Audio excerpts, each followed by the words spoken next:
15મી August સ્વતંત્ર દિવસ નિમિત્તે ભુજ કમલમ કાર્યાલય ખાતે કાર્યકર્તાની હાજરીમાં આપણી આન બાન શાને તિરંગો ફરકાવ્યો છે।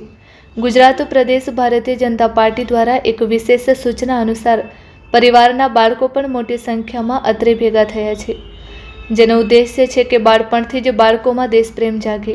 સૌએ સાથે મળીને આજે ધ્વજ ફરકાવ્યો છે।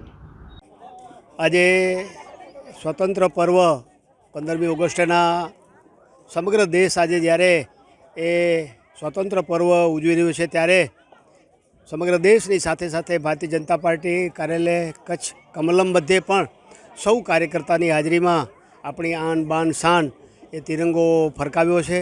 સૌ કાર્યકર્તાઓ અત્રે મળ્યા છે।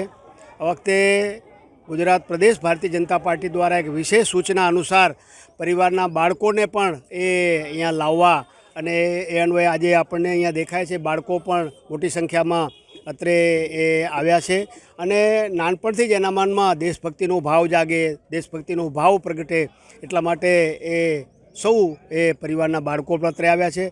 સૌ કાર્યકર્તાઓ સાથે અત્યારે ધ્વજ ફરકાવ્યો છે। ત્યાર પછી કાર્યક્રમ છે।